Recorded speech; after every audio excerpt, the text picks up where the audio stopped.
Dia memurtadkan 10 orang Islam. Sekarang dia sibuk memualafkan banyak orang. Siapa dia? Ayo kita lihat. Assalamualaikum teman-teman Cerita Untungs.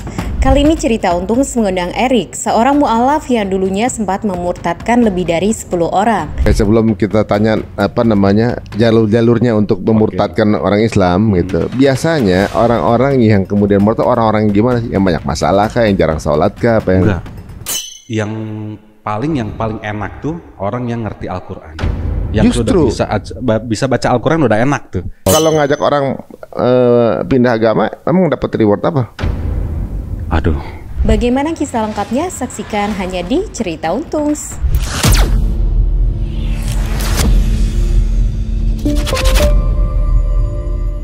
Assalamualaikum warahmatullahi wabarakatuh. Terima kasih untuk semua yang terus stay bersama kita dengan topik-topik yang kita tawarkan kepada teman-teman semua. Mudah-mudahan teman-teman mendapatkan keuntungan dalam sisi edukasi ya.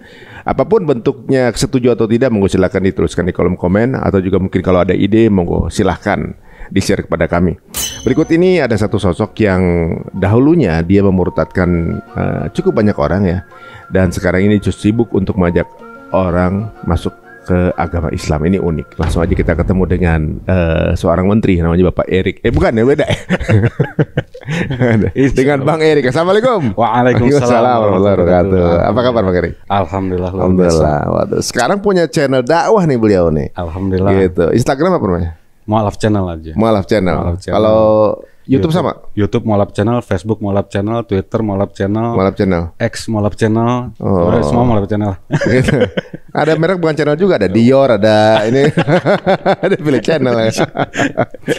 Jadi berapa tahun di di channel dakwah ini? Dari 2018 akhir. Itu pun 2018 akhir. Udah 5 tahun ya? Lumayan juga ya? Lumayan. 6 Tapi tahun ya? masih ini dulu tuh bikin Instagram. Instagram isinya murid-murid semua.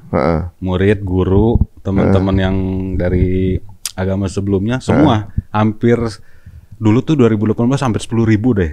Gitu. Cuma ketika masuk Islam nggak sengaja.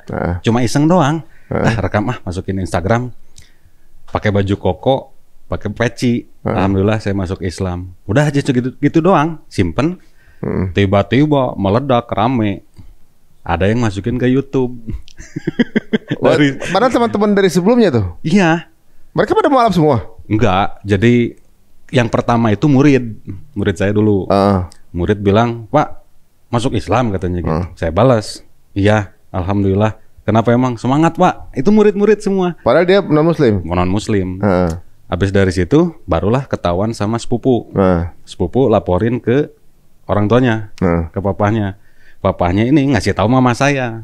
Nah dari situ mama saya langsung marah-marah. Sekarang kita tarik ke sebelumnya dulu nih. Dulu kan sempat ngajak orang murtad ya kan? Itu dulu agama sebelumnya.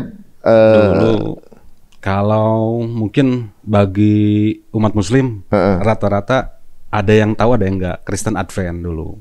Advent dulu ya? Dulu Advent. Dulu waktu sebelumnya itu termasuk aktivis atau apa misionaris atau gimana? Kalau zaman dulu sih anak 90-an pasti ngomongnya misionaris. Kalau sekarang penginjil. Gitu. Jadi kalau dari Advent itu mungkin teman-teman Advent juga sudah tahu, tidak akan mungkin hilang itu misionaris gitu. Jadi dulu tuh dikasih taunya ini Erik misionaris gitu. Kalau sekarang ini orang penginjil gitu, cuma beda bahasa. Gitu ya. Nah biasanya kalau ngajak orang pindah agama, emang dapat reward apa? Aduh, kalau dikasih tahu nanti banyak misionaris, Bang. Oh iya ya.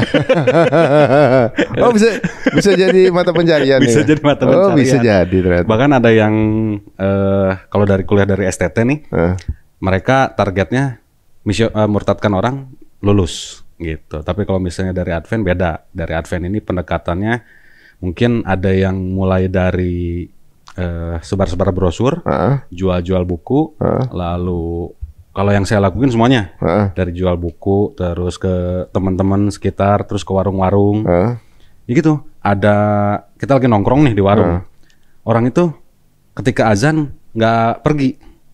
Ini berarti ini ya, target nih, gitu kan. Ketika datang sana, terus tanya lu kenapa nggak sholat, gitu. nanti tanggung gitu. Udah ngopi dulu dah. Saya pesenin gitu. Habis pesenin sedikit masukin dulu sih sebenarnya. Lu tahu nggak jalan yang lurus itu siapa? Gitu. Kan di Al-Quran tuh sering banget tuh di Al-Fatihah ayat ke-6. Ihdinas syiratal mustaqim. Lu doa itu dijawab nggak? Dia bingung. Habis dari bingung itu baru masuk. Nanti ditunjukin ayat-ayat Al-Qurannya. Pasti Bang Arya juga sedikit apa ya? Oh iya juga ya, nanti ada kayak gitunya. Oh gitu. Nanti saya praktekin. Masuknya dari situ. Masuknya dari situ. Mendingan offline aja, ntar banyak yang niru lagi. Enggak, ini nanti ada jawaban-jawabannya. Oh, oke, siap. Tapi gini, waktu di awal itu ngelihat orang yang udah dikenal atau belum dikenal? Belum dikenal juga maju juga? Belum dikenal juga maju. Rata-rata kenalan dulu gitu. Jadi ngobrol kan kalau misalnya di Bandung itu kan saya dari Bandung nih. Kalau di Bandung itu kalau nongkrong pakai bahasa Sunda tuh udah apa ya namanya ya? Udah dekat lah. Pinjam korek lah dulu lah. Nanyalah dari mana gitu. Rata-rata pendekatannya seperti itu. Dari situ ngobrol. Habis dari ngobrol itu bisa sampai malam gitu. Pas azan Isya pun biasanya maghrib sih.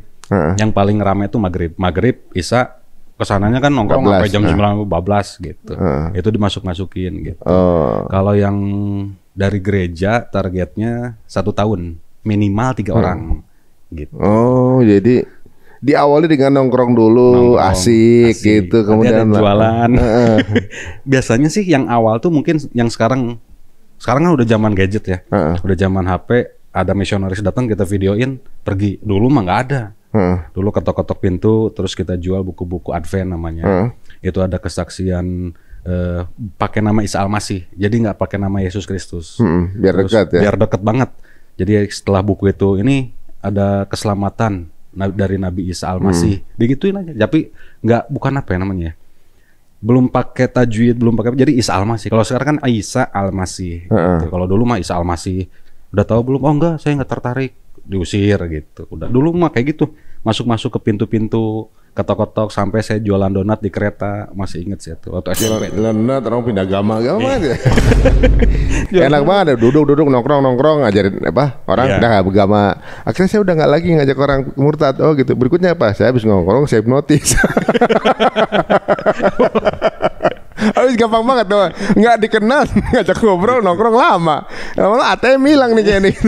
Kalau teman-teman deket nggak ada. Kalau teman-teman tuh mereka tahu gitu. Oh, karena temen tahu jadi udah proteksi duluan. Udah bukan proteksi, jadi ya udah sih kamu aku gitu. Lu udah kita masing-masing aja. Itu teman-teman dekat. Tapi kalau nggak dikenal kan siapa mereka gitu. Nggak tahu siapa saya gitu. Oke, sebelum kita tanya jalur-jalurnya untuk memurtadkan orang Islam gitu. Biasanya orang-orang yang kemudian murtad, orang-orang yang gimana sih? Yang banyak masalah kah, yang jarang sholat kah, apa yang? Enggak.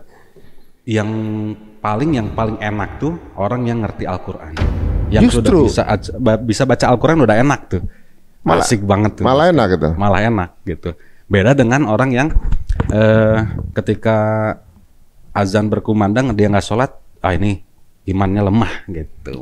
Tapi kalau misalnya dia tahu Al-Quran, rata-rata yang tahu Al-Quran tuh hafiz kan. Hafiz itu yang memang agak susah dideketin, cuma gampang gitu untuk mengetahui siapa dia gitu. Jadi rata-rata ketika ada orang gue sholat dulu dia kan masuk dulu nih maghrib, baru masuk lagi ke tongkrongan, baru ditanya. Bisa juga tuh. Bisa. Oh, jadi nggak mesti yang nggak sholat, yang sholat juga bisa. Sholat juga bisa. Malah lebih asik yang bisa sholat, yang sering sholat tuh lebih asik gitu. Oh, gitu. Ngobrolnya nyambung. Ketika bukain ayat Al-Quran dia tahu nggak ini jawabannya di mana? Oh, ini jawabannya di sini. Salah. Jawabannya di sini gitu. Nanti ada tuh. Mau dipraktekin. Boleh juga tuh, biar mungkin teman-teman nanti biar bisa jadi mawas diri juga gitu kan. Protect diri lah, benteng diri gitu. Jadi pendekatannya justru mereka yang kan banyak kan gini, orang di Indonesia nih walaupun mungkin nggak sholat kadang-kadang ya gitu ya. Tapi hampir semua tuh pasti inget sholat sebenarnya. Misalnya azan siang mereka ingat itu zuhur. Azan sore mereka ingat itu asar. Cuma sholat belum tentu. Oh gitu. Jadi justru yang udah lebih dalam itu lebih gampang. Oke, gitu. Sekarang ya guys untuk bisa mengetahui alurnya. Biasanya orang untuk ada pendekatan kemudian pemurtadan itu gimana awalnya? Awalnya misalnya nih, kita langsung aja ya prakteknya. Bang Ari kan pasti ada Al-Quran. Setiap hari ini langsung ya praktek ya. Setiap hari Bang Ari kan selalu dalam sholat Al-Fatihah kan yang paling utama. sadar nggak ketika di ayat ke-6 dengan kalimat ihdinas syiratal mustaqim itu kan meminta kepada Allah, ya kan? Meminta kepada Tuhan untuk tunjukkanlah kami jalan yang lurus. Tahu nggak jalan yang lurus itu apa? Gitu. Dia bilang pasti enggak, itu ayat ada selanjutnya. Bukan. Jawabannya dari Quran surah Az-Zukhruf ayat 63. Apa tuh? Dibuka, kita buka. Wah. Nah, itu dulu nggak zaman HP, dulu mah zaman bawa Al-Quran kecil, terjemahannya doang. Az-Zukhruf 63 atau 63 jawabannya. Jadi aja kebuatnya. Sungguh dia Isa itu benar-benar menjadi pertanda akan datangnya hari kiamat. Karena itu janganlah kamu ragu-ragu tentang hari kiamat dan ikutlah aku di jalan yang lurus. Gitu. Inilah jalan yang lurus. Wa innahu la ibli saati fala tamtaruna biha wa tabi'uni azza siratu mustaqim. Nah, ketika ayat Al-Fatihah itu dibacakan ihdinas syiratal mustaqim, jawabannya bukan di ayat ke-7 ayat selanjutnya, tapi di ayat ke-61. Surah 61 inilah jalan yang lurus, yaitu mengikuti Isa Al-Masih, karena Isa Al-Masih itu tahu tentang hari kiamat. Loh, nanti jawabannya apa kira-kira Bang Ari? Ketika dikasih Yesus itu atau Isa Al-Masih, ya kan dia akan turun kan ketika kiamat gitu misalnya. Jalan yang lurus kan. Nah, kenapa saya ambil wa innahu la ilmul li saati? Nah, itu jawabannya untuk lebih mengkokohkan lagi dalam Quran surah Luqman ayat 34. Sesungguhnya Allah memiliki pengetahuan tentang hari kiamat. Kita bandingkan atau kita samakan dengan Az-Zukhruf ayat 61 itu, sesungguhnya Isa itu menjadi pengetahuan atau pertanda akan hari kiamat. Karena ada kalimatnya la ilmul. Ilmul itu kan pengetahuan. Sama dengan Nabi Isa. Nah, Nabi Isa itu disambung-sambungin seolah-olah ya mengetahui kiamat itu Allah gitu. Ya Allah. Nah, Allah itu siapa lagi kalau bukan Isa Al-Masih? Karena Isa Al-Masih tahu akan hari kiamat. Oh iya. Ya kan? Itu apa namanya? Kayak waktu Nabi bilang apa? Isa adalah hakim yang adil gitu kan. Ya, terus kemudian ada Allah bilang apa? Kemudian ada di Quran juga Allah adalah hakim yang seadil-adilnya itu kan. Ya, itu disambungin lagi nanti ada. Jadi Isa adalah Allah gitu. Isa itu adalah Allah. Gitu, ya, ini di Quran loh, bukan di Bible. Kita Bible nggak pernah ngomongin Yesus itu Tuhan, enggak. Yesus itu Allah, enggak. Tapi dalam Al-Quran sendiri menunjuk bahwa Isa Al-Masih itulah Allah itu sendiri gitu. Dalam Quran surah Az-Zukhruf ayat 61 dan juga Al-Luqman ayat 34. Hanya Allah yang tahu hari kiamat. Berarti Isa itu siapa? Disambungin kan? Padahal itu pusing padahal itu bukan sambungannya tapi ada juga yang mikirin ke situ ya. Terus Isa itu tahu hari kiamat gitu. Gara-gara ayat ini. Kalau yang tahu hari kiamat kan cuma Allah. Berarti Isa itu siapa? Oh gitu, iya. Langsung dari situ. Tapi emang dia nggak tahu hari kiamat itu terus sebelumnya pasti Isa turun dulu kan? Iya. Jadi Isa itu adalah Allah, tahu hari kiamat, udah sampai situ aja. Sampai situ aja, nggak ada sambungannya. Nah, bagaimana kita menjawabnya? Simpel banget, gampang banget. Baca ayat selanjutnya tuh Az-Zukhruf ayat 61. Baca selanjutnya 62, 63, 64. Jawabannya jadi memang cukup dipotong sepotong ayat aja. Sepotong ayat aja. Itulah pentingnya. Nggak usah penuh. Janganlah kamu sekali berpaling oleh setan. Sungguh setan itu musuh yang nyata bagimu. Itu 62.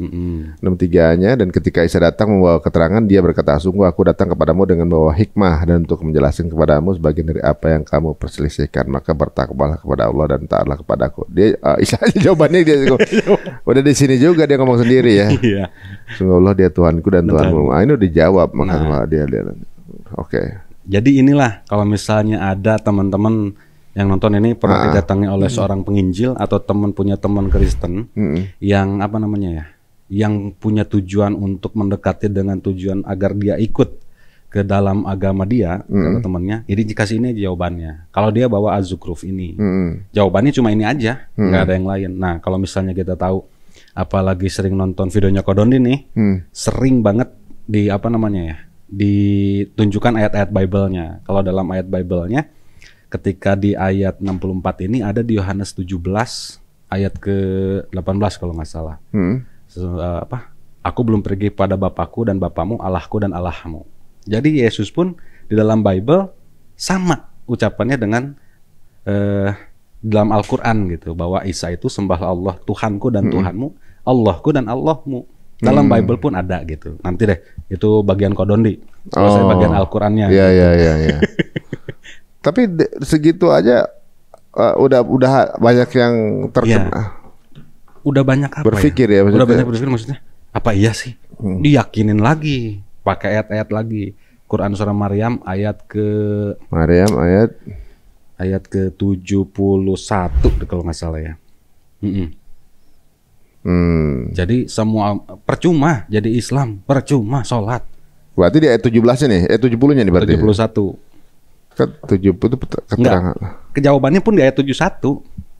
Gitu. Nanti ada diputar-putar gitu. Jadi percuma kalau misalnya Bang Ari ini udah Islam, menjalankan sholat, rukun imannya bagus segala macamnya.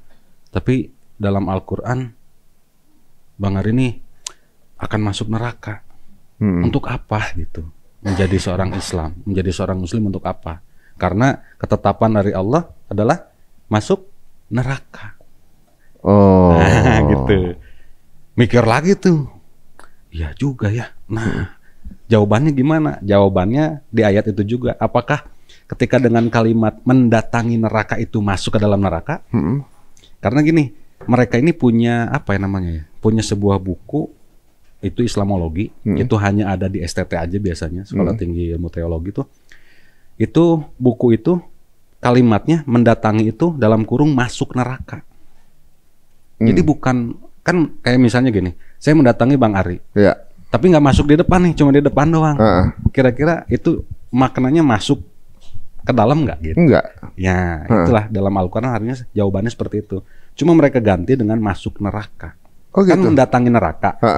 Harusnya kan mendatangi doang. Mendatangi doang. Lihat neraka terus dadah sama orang yang masuk neraka gitu kan. Dadah, aku nggak masuk neraka gitu. Jokesnya kayak mendatangi gitu. Doang ya. Cuma mendatangi doang kan nggak masuk.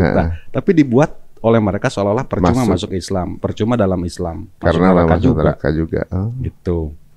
Terus Nabi Isa pun sama sih konsepnya seperti dalam Kristen. Udah tahu belum Kristen kayak gitu? Ini pendekatannya. Udah tahu belum Kristen seperti apa? Nah, Kristen itu percaya bahwa Isa Al-Masih itu dilahirkan, hidup, mati, lalu dibangkitkan.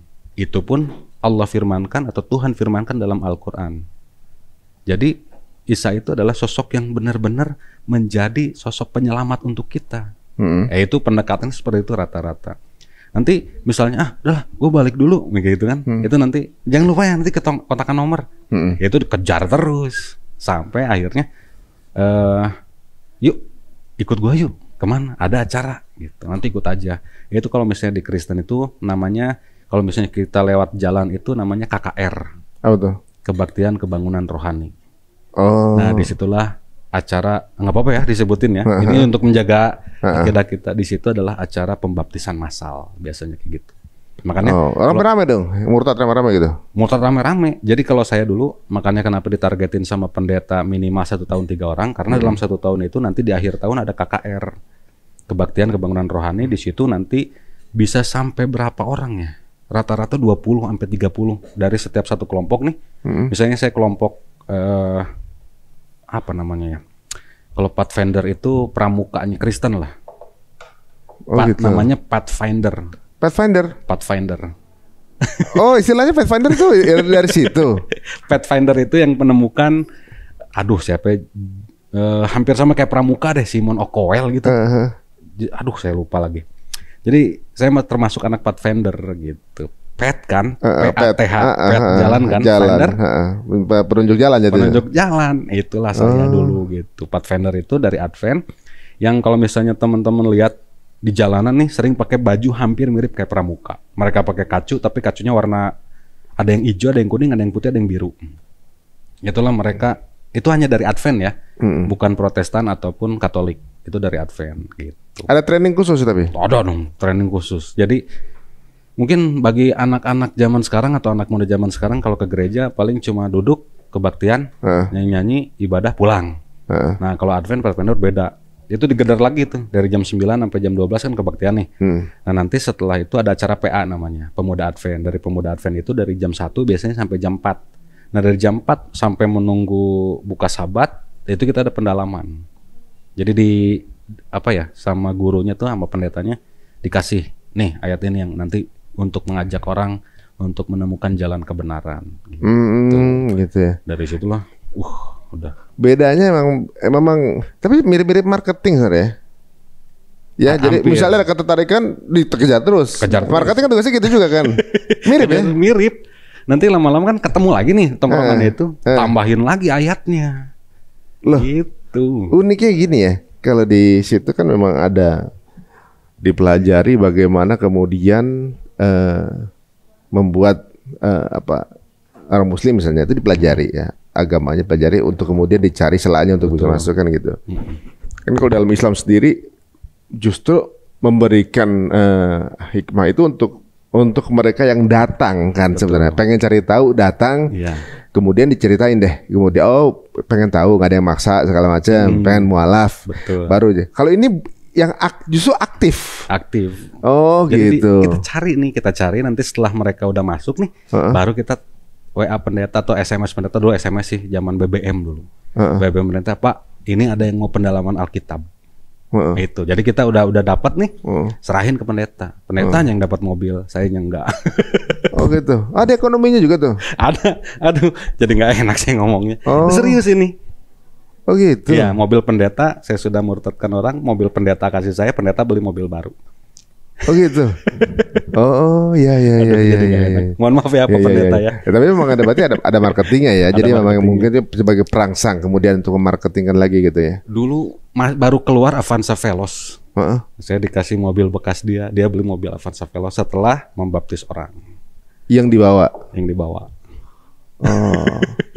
Gerejanya terakhir kan memang setelah saya masuk Islam nih 2018, saya cari lagi 4 orang yang saya murtadkan itu. Di gereja di Cimindi namanya, kok saya lupa ya, Bethesda, jemaat Bethesda. Ada 4 orang, itu orang Sunda asli. Kan Sunda asli jarang banget Islam ya. Jarang banget Kristen, sorry.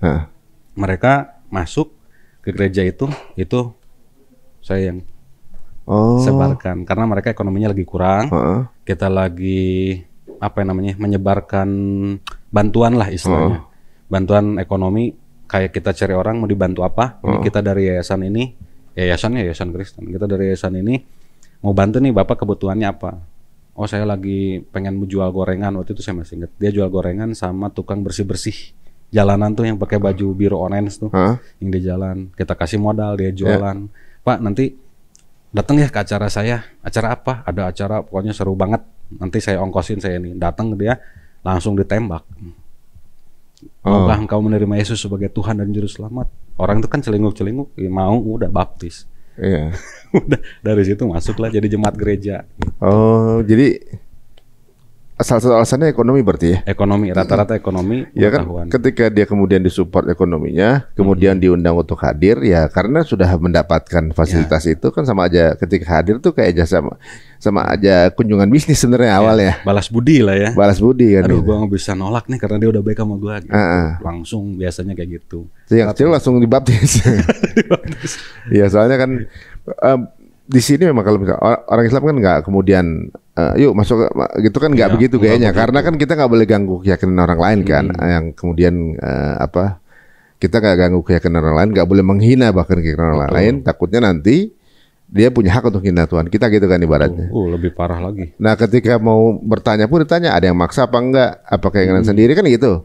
Kalau ini masih bengong-bengong udah ditembak langsung. Udah ditembak langsung. Ada 10 pertanyaan. Apa gitu. Jadi maukah engkau menerima Yesus sebagai Tuhan dan Selamat? Maukah engkau menyerahkan dirimu kepada Tuhan? Maukah engkau berserah diri kepada Tuhan?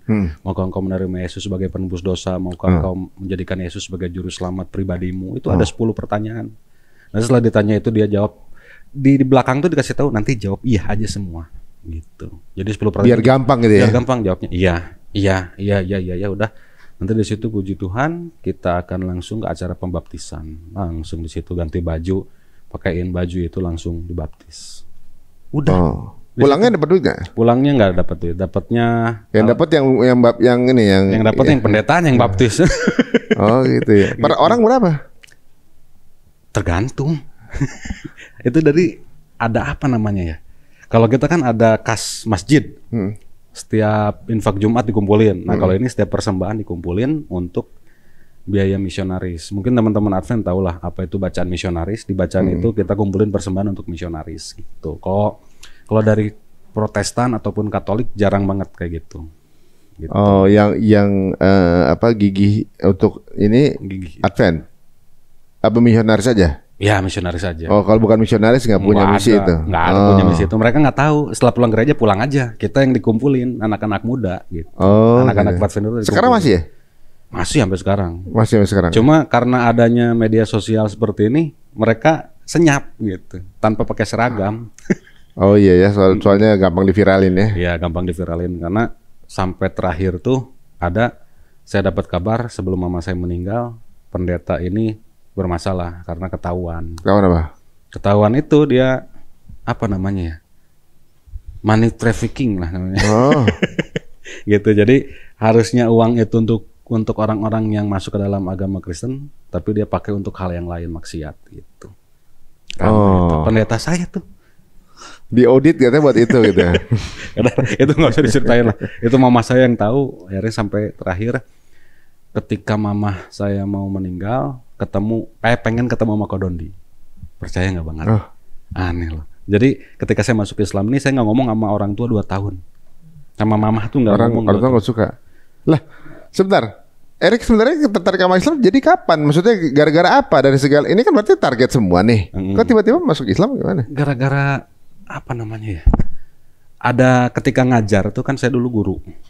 Guru sekolah SMP yang terbesar di Bandung. Saya ngajar hampir 5 tahun. Bahkan tahun ajaran kelima gitu. Pertama tuh saya istri tahu ketika tiap pagi tuh, tiap malam tuh saya ngumpulin ayat-ayat untuk dibagikan kepada anak-anak pagi-pagi. Diberikan apa namanya ya, renungan lah. Jadi renungan namanya shepherding. Jadi shepherding ini di sekolah Kristen itu untuk menguatkan iman anak-anak gitu. Nah, buatlah ayat-ayat di dalam Bible, dalam kitab mereka dibuat. Terus ada satu buku bimbingan yang nggak boleh dikasih ke anak-anak sama yang boleh. Jadi dibagi tuh, buku kecil. Jadi per bulan tuh ganti. Nah, ketika saya buat itu kan tiap hari, artinya kan baca terus Alkitab saya. Saya baca Alkitab, saya tanya sama istri, kenapa ini ya nggak boleh nggak boleh dikasih nih sama anak-anak, dibaca lah. Tuh kok begini katanya gitu. Maksudnya kok begini? Ada lah, mau baca serius. Coba. Ini ada nih Alkitab Sabda. Ya, boleh ayat 3-nya deh langsung. Tapi ayat 1-nya sih itu berarti firman Tuhan yang datang. Gitu. Iya benar, anak manusia ada 2 orang perempuan. Ya. Waduh. Nggak, tapi ini mungkin bisa berbeda kali di setiap apa sama? Sama semua. Itu dari Sabda ya, ini ya. Nggak, maksudnya terjemahan ini setiap ini sama semua. Sama semua. Sama nih. Semua. Ini ada beberapa nih. Ini ada terjemahan baru, ini dari Firman Allah yang hidup, ini dari King James Version, ini dari versi mudah dibaca, ini dari Indonesia Modern Bible, ini ada bahasa Indonesia masa kini, ini ada dari Hebrew-nya tapi ini dari terjemahan lama, semuanya sama. Ini terjemahan lama apa nih? Lebih parah nih. Iya. Aduh, saya mau ngomong nggak enak nih masalahnya. Iya, benar. Hah? Soalnya mengandung mineral. Iya, soalnya kan iya gitu kan ya, mengandung mineral dan protein guys. Jadi kita nggak enak membacanya. Googling sendiri aja ya. Tadi apa suratnya? Yehezkiel 23. Oh gitu. 1 sampai berarti 6 sampai 6 aja. Ya, saya pastikan anak saya jangan sampai baca deh. Jangan sampai baca. Nah, sampai 20. Lebih parah lagi. Sampai 20.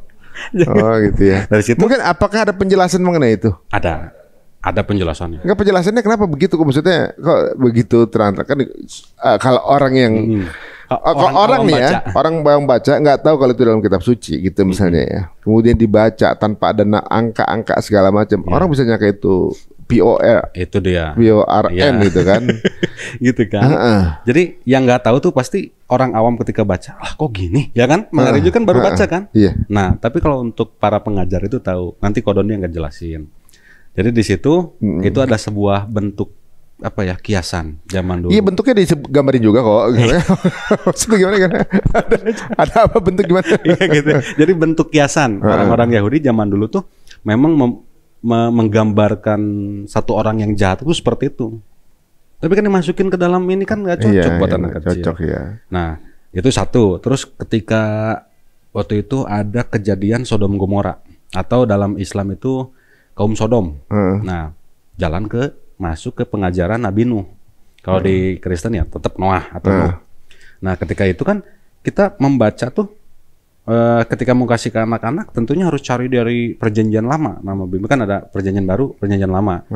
Tembak ke perjanjian lama. Di perjanjian lama ketika saya baca Kejadian 19 ayat 30, di situ langsung, wah anak-anak kan boleh baca nih. Tahu? Enggak tahu. Mau dibaca lagi? Coba deh.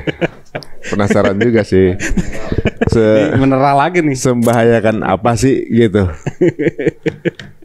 Gitu. Tapi kan maksudnya secara logika kan nggak mungkin Tuhannya literally ngomong begini gitu kan. Ini pasti manusia yang nulis kan gitu. Betul. Apa tuh? Apa suratnya? Kejadian 19 terus ayat 30. Ayat 30.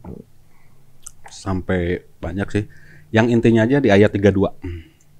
Ada intinya ya? Oke, 32. Oke, marilah kita. Jangan dibaca, Bang. Depan marilah kita ya. Marilah kita aja. Berilah kita minum anggur. Oke. Jangan sampai saya nyebutin sesuatu yang ada di kepala nih. Gitu. Dan bisa aja saya salah ya. Iya. Ini seperti sorry ya maksudnya apa incest gitu ya? Iya. Ya benar. Ini. Saya bohong. Datanya ada. Semua penganut agama ini baca ini. Atau banyak yang belum tahu? Apa banyak yang belum tahu? Banyak yang nggak tahu. Karena mereka cuma ada bacanya kadang-kadang perjanjian baru aja. Mulai dari Matius sampai dengan Wahyu. Jarang banget baca ini. Yang baca ini paling cuma dilewat. Gitu. Bahkan ada orang Kristen sendiri yang, serius nih ada ini? Gitu. Iya, ceritanya saya turutin sampai ke bawah. Astagfirullahaladzim. Jadi keterusan baca. Emang kayak jadi kayak story ya gitu ya. Waduh, di kejadian ya tadi ya udah disebut lah ya. Saya nanti merekomendasi teman baca malah berimajinasi takutnya. Memang nggak boleh anak-anak baca ya. Tapi sebenarnya ketika beribadah ada part yang ini halaman buat anak-anak nggak halaman iya gitu. Kalau ibadah nih ada antara apa namanya ya, ibadah untuk remaja, anak-anak, remaja, dewasa, orang tua gitu. Jadi dipisah. Orang tua boleh bahas ini. Jadi kalau misalnya penganut agama ini anak-anaknya nggak boleh baca kitabnya boleh. Yang itu. Bacanya tentang kebaikan Yesus Kristus saja. Gitu. Oh jadi ada di satu kitab suci tapi nggak boleh dibaca gitu. Nggak boleh. Jadi dikasihnya ada satu kitab perjanjian baru aja gitu. Nggak digabung sama perjanjian lama. Oh ya. Tetap anak-anak juga pasti kan nggak percaya kalau ini masa Tuhan ngomong begini sih gitu kan. Tapi kan vulgar gitu. Iya. Saya sampai lah kok begini ya. Ini semakin dibaca semakin gitu. Jadi semakin dibaca semakin bingung. Nah, bingung apa? Ngayal gitu. Lah kok gini? Saya kan ada anak. Ini kalau dibaca anak saya gimana? Gitu kan? Terus tiba-tiba di satu momen masih waktu saya detik-detik sebelum saya masuk Islam tuh ada seorang anak ngomong, Mister, ini kok ayatnya begini sih, gimana maksudnya? Ayat apa? Dibacain lah sama dia. Terus saya bilang, waduh, saya jawab apa ya? Oh inilah mungkin zaman dulu sebelum kita mengenal itu ada mastur dan basi. Ini mau tahu nih ya? Ini aja nih. Ini supaya ini aja ya. Karena ini nggak cocok buat anak-anak gitu. Nah ini aja nih dari ayat 4. Baru tahu ini. Asli ya, ini saya nggak tahu apa-apa ya. Jadi dikasih tahu ini baca aja. Ini aja nih. Perempuan itu mengandung lagi melahirkan seorang anak laki-laki dan menamai anak itu Onan. Ya. Kemudian perempuan itu melahirkan seorang anak laki-laki sekali lagi dan menamai anak itu Shelah. Yehuda ini menjadi Yahudi sekarang. Iya. Yehuda sedang berada di Kezib ketika anak itu dilahirkan. Sesudah itu Yehuda mengambil bagi anak sulungnya seorang istri bernama Tamar. Tapi anak sulung Yehuda adalah jahat di mata Tuhan, maka Tuhan membunuh dia. Nah, ya, ini ada ya ininya.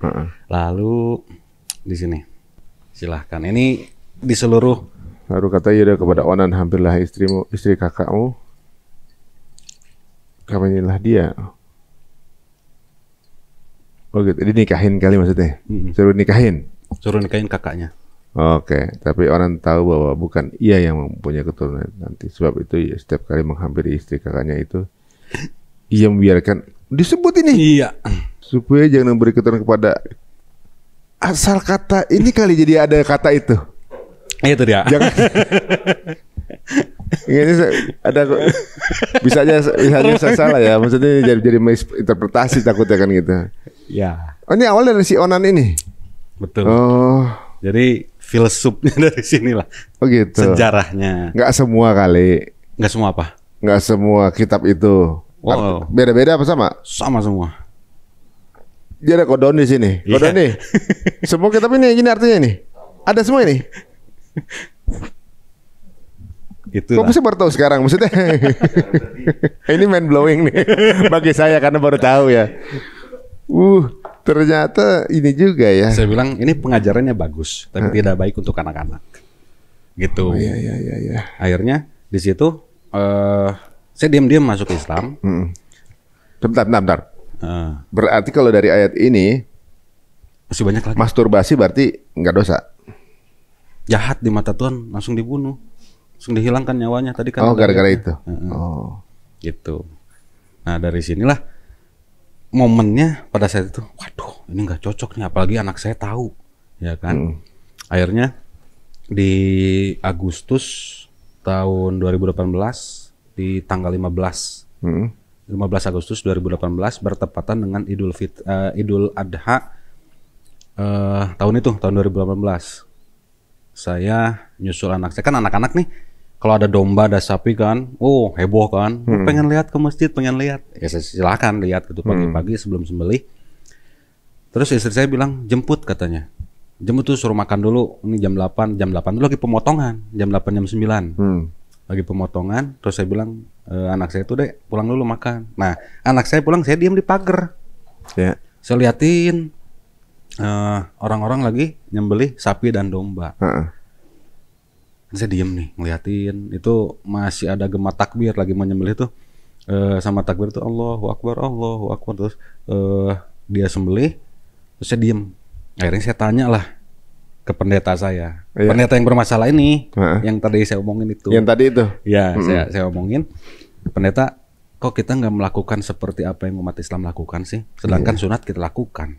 Karena dalam Bible itu sunat itu menjadi satu pertanda atau perjanjian yang penting untuk Abraham dan umatnya.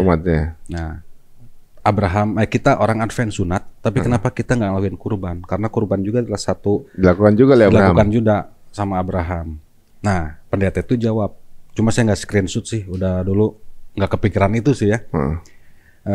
Pendetanya jawabnya, kan kita sudah digantikan oleh Yesus di atas kayu salib.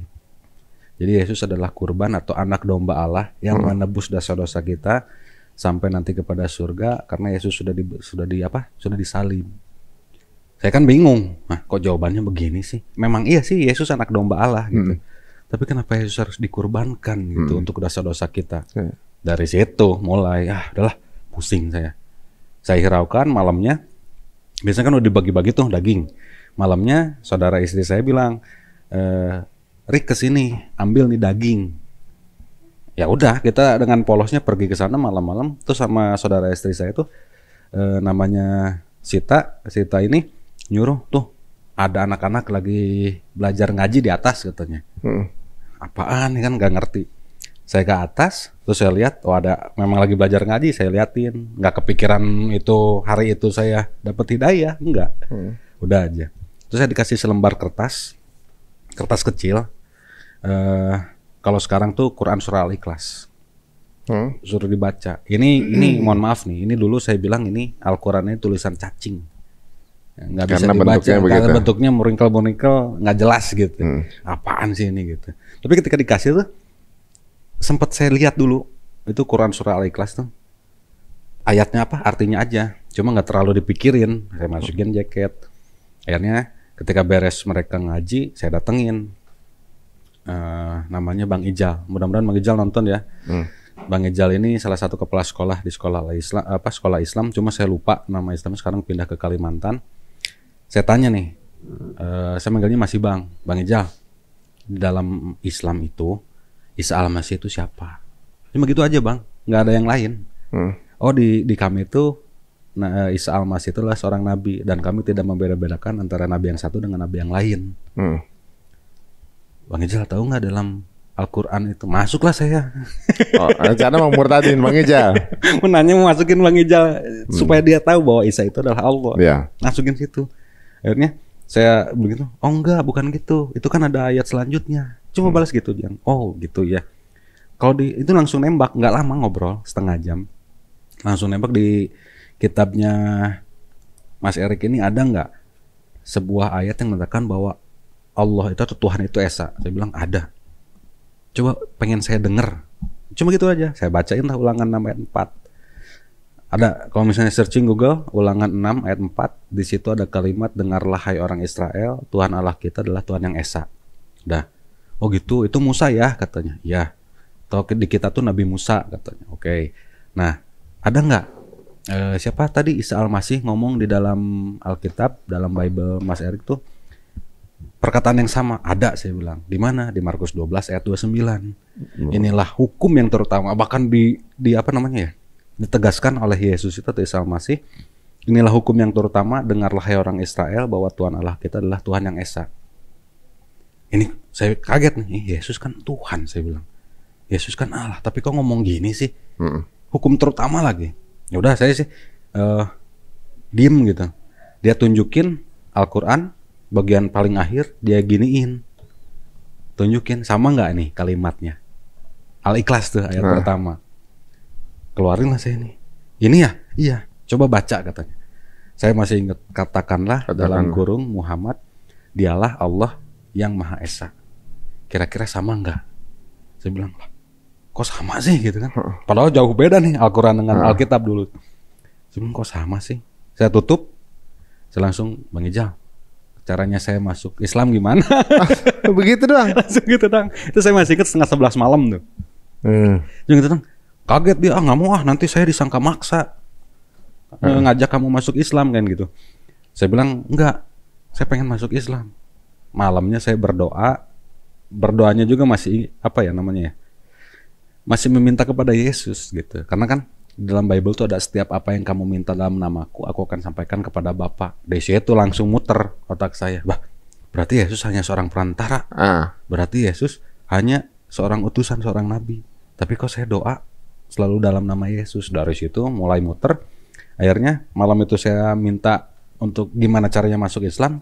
Bang Ijal bilang, yuk ikut saya ke guru saya. Nah kebetulan pas waktu dibawa ke sebuah pesantren.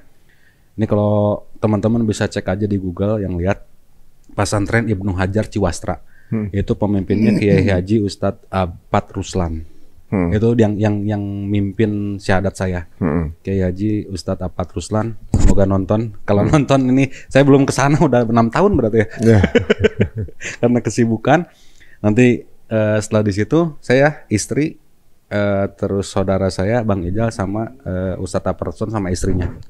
Sampai sempet sih ada satu kata yang untuk jadi challenge mungkin ya. Ketika Ustadz Apat ini bilang, dalam Islam itu berat loh Mas Erik katanya. Yang pertama itu harus syahadat. Tahu nggak syahadat? Nggak tahu, saya bilang. Yang kedua itu harus sholat. Udah bisa belum sholat? Mana saya tahu sholat. Tahu mah tahu ngeliat orang sholat, tapi nggak tahu, nggak bisa ngerjain. Terus yang ketiganya ada puasa. Udah pernah puasa belum? Begitu. Tanya, berat loh. Sanggup nggak nih? Katanya. Ya mudah-mudahan sanggup. Ya udah. Memang kalau misalnya sanggup, nggak usah perlu banyak orang, cukup malaikat, saya, dan saksi aja yang di sini. Yuk ikutin ucapan saya, kalimat saya. Asyhadu alla ilaha. Itu langsung di situ tidak merasakan. Akhirnya saya masuk. Nggak ada. Jadi ya udah sih, cuma ngucapin aja. Udah beres, sudah alhamdulillah masuk ke Islam. Di situ diajarin sholat. Cuma masih ada keraguan gitu. Ini bener nggak ya saya masuk Islam gitu. Akhirnya selang beberapa hari kemudian keluarga dari istri nih nggak tahu, karena mereka tahu profesi saya apa, jabatan saya apa. Nggak mungkin Erik masuk Islam. Kalau istri Muslim atau Muslim? Muslim. Oh, istri emang dulu Muslim? Muslim, Oh. gitu. Nah, setelah masuk ke dalam berapa bulan ya? Sebulan kalau nggak salah, sebulan lebih. Keluarga dari istri nggak tahu karena keluarga saya kebesaran Islam dari bapak saya, gitu. Nggak percaya bahwa Erik masuk Islam. Disyahadatin ulang sama Bang Ijal itu. Bang Ijal dipanggil ke rumah, suruh syahadat lagi. Akhirnya saya syahadat yang kedua, masih belum dapat. Karena jaraknya masih cuy lah, masuk Islam dulu lah gitu kan, untuk cari aman. Dulu saya mikirnya gitu. Nah yang ketiga, saya syahadatnya di KUA untuk dapetin sertifikat. Karena katanya harus ganti KTP. Kan ya biasalah kalau keluarga kan itu harus ganti KTP. Yeah.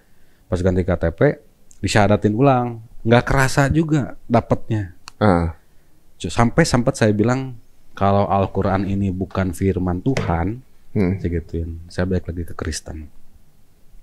Akhirnya ketika di rumah ada Al-Quran kecil tuh, saya buka, ada kalimat yang menjelaskan tentang penciptaan manusia. Yeah. Apa ya namanya?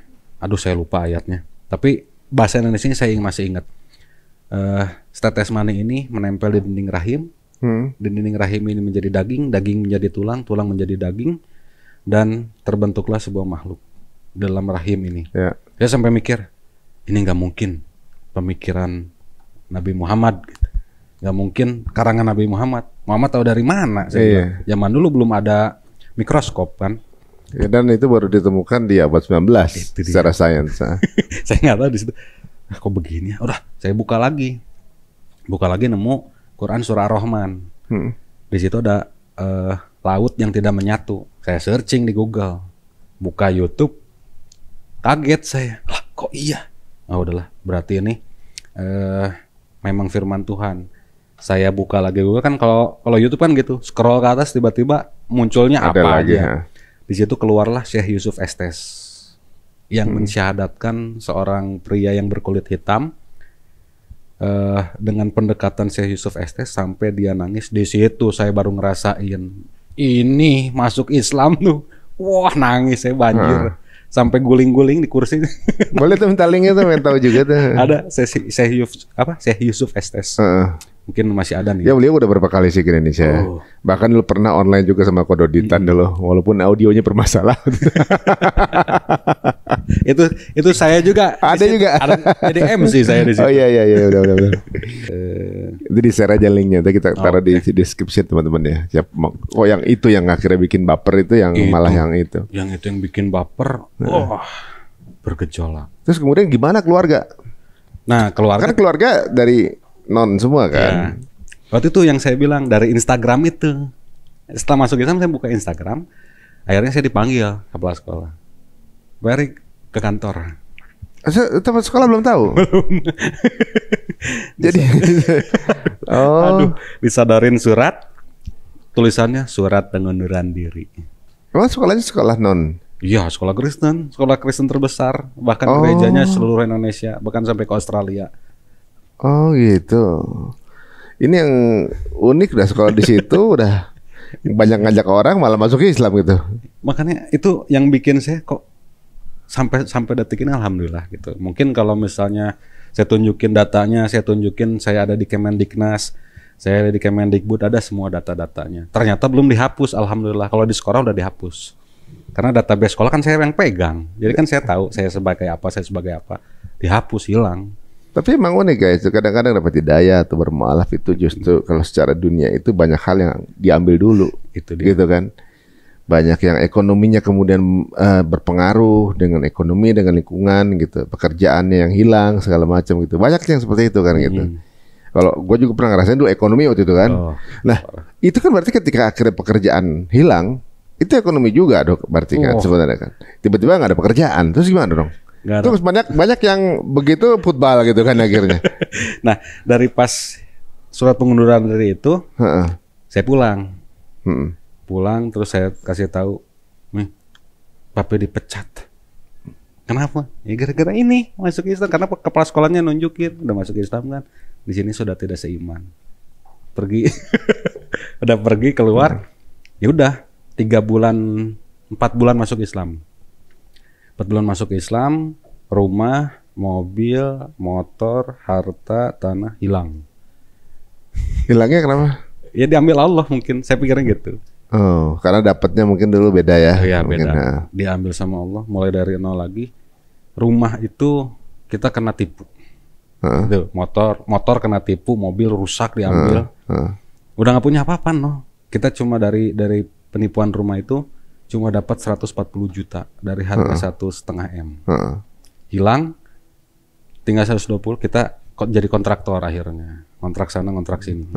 Gitu. Keliling sampai sekarang jadi kontraktor. Jadi apa namanya? Ya, saya bilang mungkin Allah sudah nolkan lagi. Supaya kamu cari dalam Islam pekerjaan yang halal, pekerjaan yang toiban, supaya kamu sadar gitu. Dan dari nol lagi mulai, dari nol itu mulailah ketemu dengan Kodondi, mulai dengan ketemu teman-teman yang lain, bikin YouTube. Gaji pertama alhamdulillah kita sorak-sorai bergembira gitu dengan istri. Karena saya buat YouTube tuh yang paling awal tuh saya ceritain mualaf saya gimana. Terus yang keduanya saya ceritain tentang Nabi Isa itu adalah Yesus. Terus berlanjut sampai ke mama saya sampai bilang gini, "Rick, udah jangan bahas Kristen terus," katanya. "Kamu kan udah Islam, sok bahas Islam," katanya gitu. Akhirnya dari situ mama saya tahu, saya musuhan tuh sampai di chat di komen tuh sampai dengan mama tuh saling komen. saling komen. Oh ya, gimana keluarga ketika tahu itu? Nah, keluarga setelah tahu itu akhirnya yang pertama itu dari mama sampai, kalau bahasa Indonesianya ya, kalau tahu kamu masuk Islam, saya cekik kamu dari lahir. Waduh, masa gitu. Itu. Mungkin itu cuma ekspresi emosional aja mungkin saat itu. Saya sih menyadari itu. Karena seorang ibu pasti nggak begitu aslinya. Habis itu terus tante saya bilang kalau misalnya memang istrimu membawa jalanmu ke dalam jalan yang sesat, lebih baik kamu tinggalkan, tante ganti dengan yang lebih baik. Saya bilang, saya injili aja. Pakai balasnya nggak pakai emosi, saya balas pakai ayat-ayat Alkitab. Nah yang ketiga baru kalimatnya agak-agak toksik lah gitu. Itu om saya yang anaknya yang sepupu itu. Bilangnya, "Goblok kamu, Rick. Kamu udah dikasih tiket ke surga beserta anak istrimu, tapi kamu tinggalkan Yesus." Gitu. Akhirnya ya saya kasih ayat lagi. Dari situ udah kita musuhan selama 2 tahun. Saya nggak ngobrol sama mama. Akhirnya saya beraniin diri karena dapat guru-gurunya. "Orang tua kamu gimana?" "Masih kafir." Temuin gitu terus. Aduh, takut. Akhirnya udah kasih apa yang suka, kasih sama dia. Saya bawa brownies, saya kasih, diusir. Yang kedua, di atas brownies ada 100.000, diterima, saya diusir. Yang ketiganya lebih gede, 500.000, baru diterima. "Sini masuk," katanya gitu. Setiap datang tuh gini, "Mau ngapain kamu kesini?" Kalau bahasa Sundanya dek naon sia ka dieu gitu. Jadi dek naon sia ka dieu init sia nyingkah gitu. Jadi komunikasinya cuma sama bapak. Nah, setelah perjalanan akhlak diberikan oleh Rasul kan, bagaimana sih kita meskipun dalam keadaan sudah Islam, ibu kita kafir, orang tua kita kafir, tetap harus berbakti kan. Yang pertama itu ibu baru bapak. Dan dari situ saya praktekkan, alhamdulillah akhirnya tahun ketiga saya bisa ngobrol sama mama, saya bisa ajak mama ke rumah, ngobrol di situ, beres, jalan 5 tahun, mama saya sakit. Mama saya sakit, terus waktu sakit itu mama saya lihat YouTube ngomong gini, "Rick, kenal sama Kodondi," katanya. "Pinter tuh, bagus," katanya. Ya? Mama saya gitu. Langsung saya hubungi Kodondi. "Kok, mama mau ketemu." "Gas, kita ke Ciranjang." Kita ke Ciranjang, sampai di Ciranjang ada videonya kalau di YouTube-nya Kodondi, judulnya "Selamat Jalan Ibunda Erik." Nah, setelah berapa ya? Setelah ngobrol sama Kodondi itu hari Kamis, hari Selasanya meninggal. Nanti ceritanya Kodondi deh. Oh gitu. Nah, kenapa sih keluarga begitu benci banget dengan Islam? Apa ada beberapa hal yang dia mispersepsi mengenai Islam atau gimana? Hampir rata-rata semua keluarga Kristen yang masuk Islam itu pasti pembencinya. Benci sama Islam tuh pasti gitu. Karena doktrin yang pertama, Islam itu teroris. Islam itu mengajarkan kerusuhan. Islam itu mentalnya minta-minta. Islam itu pokoknya dengan hal-hal yang negatif. Dulu sampai saya doktrin beberapa orang tuh dengan, dulu masih ada Syekh Puji. Masih ingat nggak? Tahu. Saya puji kan menikahi anak kecil. Terus sampai doktrin ke keluarga saya tuh. Islam. Ajaran Nabi Muhammad gitu. Dulu saya bilangnya ajaran Muhammad, nikahi anak kecil. Di situ kan framingnya seperti itu. Lihat poligami, tuh lihat. Wah, pokoknya framing itu yang sampai sekarang kepada keluarga Kristen itu masih apa namanya ya? Masih ada gitu sampai detik ini. Apalagi sekarang dunia media sosial, komen seenaknya. Oh, ngeri beneran, Bang. Tapi emang framing seperti itu kan udah di planting oleh media cukup lama kan. Bahwa dibilang Islam itu teroris gitu kan. Tapi kalau kita buktikan siapa yang memulai perang dunia pertama, perang dunia kedua, yang membantai ratusan ribu, itu kan bukan orang Islam. Pembantai 5 pembantai terbesar di dunia nggak ada orang Islam kan? Iya, betul. Mao Zedong, Hitler segala macam itu kan nggak ada orang Islam. Yang ngebantai di Maroko bukan orang Islam, di Aljazair bukan orang Islam, yang ngebunuh di Irak juga bukan orang Islam. Tapi yang tetap Islam dianggap teroris. Yang teroris yang mengatasnamakan Islam itu jumlahnya cuma 0,02% dari jumlah orang Islam. Itu juga buatan lagi kan? Iya. Tetap aja Islam ini bilang teroris. Dan itu yang dipercaya nih. Makanya tingkat edukasi ini penting banget sih sebenarnya. Itu dia. Framing media itu memang bertahun-tahun sih ya. Terus apa tadi dia? Beberapa hal-hal yang kejadian misalnya kayak minta-minta ya. Karena Islam yang di Indonesia yang dilihat kayak ibaratnya. Waktu pernah bilang kan, wah kriminal banyak orang Islam. Ya tinggal di Indonesia. Kalau dia tinggal di Brazil, iya betul. Tiap 2 detik ada kriminal juga bukan orang Islam gitu kan. Ya kadang-kadang hal begitu yang kemudian mentus. Ya. Di sisi lain memang Islam sempurna, orang Islamnya enggak ya sebenarnya. Banyak kesalahan juga gitu. Kalau tadi skip semua sih. Misalnya ada ini di misalnya di barat nih ada yang melakukan pencurian di Amerika, di Brazil, kan di skip, mereka taunya Islam doang yang di Indonesia gitu. Milih ya kan. Kayak itu masih ada kejadian-kejadian, mohon maaf, bom Tamrin, bom Bali 2, bom Bali 1, terus yang teror yang ditembak-tembakan di tengah sawah, semuanya kan Islam yang di framing. Itu udah kebuka itu sebenarnya kan, ternyata bahwa itu sebuah proyek gitu kan. Di podcast kita sebelum ditonton ya guys ya.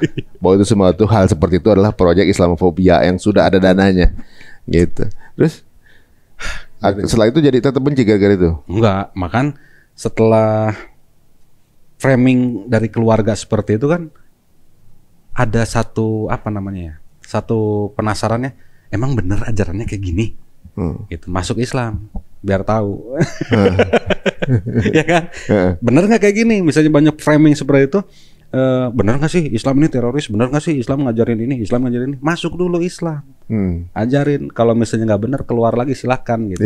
Tapi kalau bener bertahan sampai nanti dipanggil Allah dengan kalimat la ilaha illallah. Udah begitu. Kalau dia bisa buktiin kan bawa aja buktinya tuh kan. Gitu. Bawa buktinya. Sebenarnya banyak ya testimoni yang ngerasa pernah ngaku jadi Islam, kemudian wah dia gini-gini pas dilihat bukan nih, Al-Fatihah salah gitu kan. Waduh, ini menarik ya. Jadi, tapi hambatannya apa sih, tantangannya selama jadi orang Islam tuh? Yang pertama, kalau yang ini saya pribadi ya, karena memang dulu merasakan kenikmatan dunia ketika masuk Islam. Yang pertama tuh tentu ekonomi gitu. Yang pertama cobaan awalnya ekonomi. Aduh, kok masuk Islam saya jadi begini. Saya sampai marahin DKM masjid. Kok masuk Islam jadi begini, saya bilang. Tenang katanya, tenang. Belum, ini lagi dibersihin sama Allah katanya gitu. Nah, dari situ ekonomi, terus keluarga juga yang terutama. Karena mendekati keluarga itu susahnya. Masya Allah. Saya sampai harus supaya bisa ngobrol sama keluarga tuh apa sih gitu. Yang harus saya lakukan supaya mereka tuh lihat saya tuh berbeda. Alhamdulillah, ketika saya sama istri ke sana, keluarga ke sana ceranjang semua. Pas ke sana mereka ngelihat saya dengan jenggot panjang.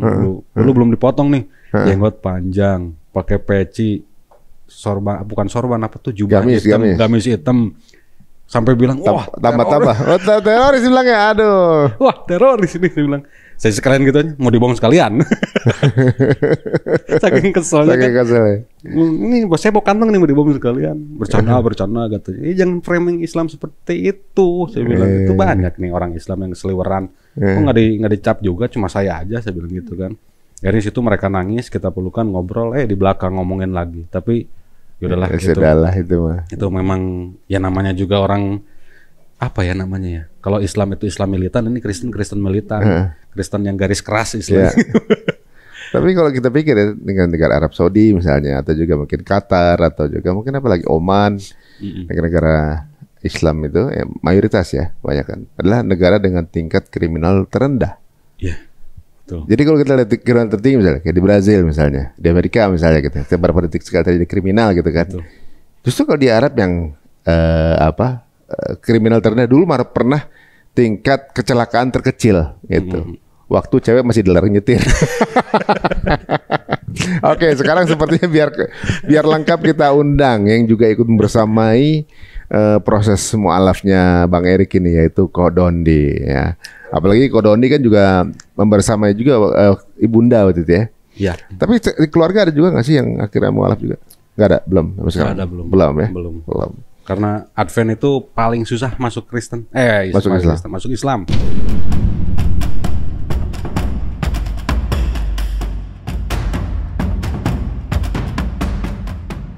Kan kalau kebetulan meninggalnya kan di rumah sakit Kristen. Yeah. Jadi kalau misalnya dia meninggal itu selalu pendeta itu datang untuk mendoakan. Cuma karena di situ saya dan istri yang pakai kerudung masuk di ruang ICU itu nggak apa namanya ya. Saya bilang jangan ada yang masuk. Itu saya bacain murotal gede, terus saya bacain asyhadu alla. Saya bisikin terus. Awal pas saya datang nangis, keluar air mata kan orang yang lagi di ICU tuh. Nangis, terus saya bisikin, "Mah, ikutin Erik ya."